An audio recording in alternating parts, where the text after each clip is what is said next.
Hey bros, I'm Frank. This is the top 5 things that noobs do at Nerf Wars. You know when you're nerfing and somebody says or does something and you're like, that guy's never nerfed before? Yeah, here's the top 5. As always with any list, my opinion of the top 5. Well, that would be 10, but just 5.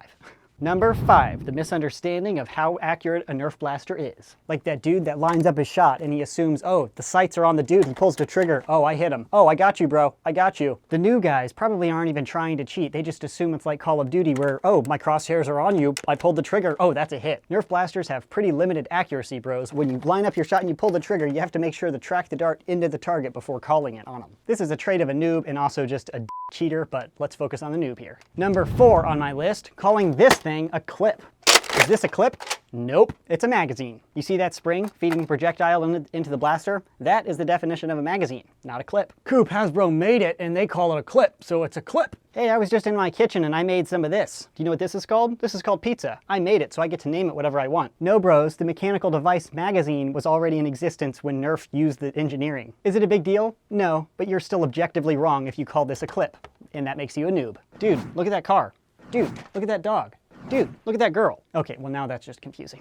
Number 3 on the list, drawing inaccurate parallels from the firearm world and inappropriately applying those concepts to Nerf theory. For example, thinking this is a sniper rifle because it looks like a real steel sniper rifle. Oh, it's higher caliber. Oh, it has a scope. That must mean it shoots further. Another inaccurate parallel, barrel length actually affects your range or accuracy. Most Nerf blasters, this one included, uses a faux barrel. It's not a real functioning barrel like how a firearm barrel works. Many things in the firearm, airsoft, and paintball communities transfer over to Nerf, like some of our gear and how we carry stuff. It's not really the item in itself because it looks right. It's because the logic is still there. We still use external box magazines, so we can carry external box magazines just like operators. But you look like a noob when you apply something without understanding the logic and just assuming it transfers over to Nerf, like this entire blaster. And of course, this is when you're super serious about it, not when you're making silly tactical videos on YouTube land. Don't take anything I ever say ever seriously. And number 2 on the list is improper or sloppy operation of blasters and accessories. Everybody's been there. If you want to reload faster, you're going to have to practice. You look like a noob when you're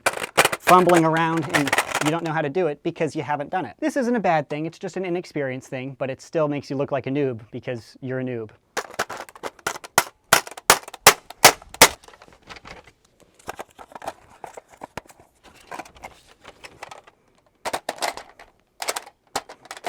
Okay, let's go.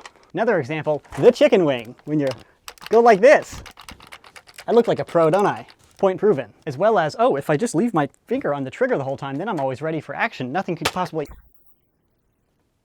Whoops. Negligent discharge, bro.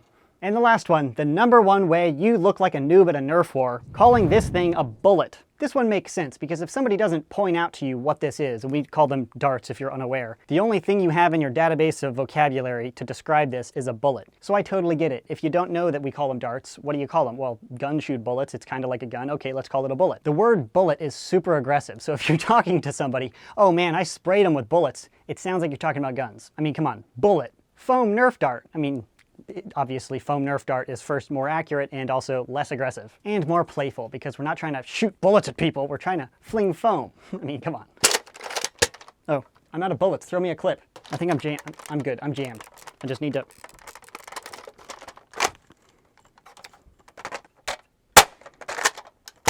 Oh, I've fallen and I can't get up. There are tons of ways you can show up to a Nerf war and look like a noob. Those are my top 5 ways that I see that identify people as noobs very quickly. People will disagree with the darts, the use of Clip V magazine, and also my use of gun instead of blaster on my channel, but whatever, it's my list and my channel, so I do what I want. Quick counter argument, gun isn't exclusive to firearm. Look at a staple gun, a nail gun, a hot glue gun. This could be a Nerf gun. The defense rests, but that is my top 5 list. If you have any other things that identify your friends as noobs, leave them in the comment section below. Thank you very much for watching, and as always, stay tactical.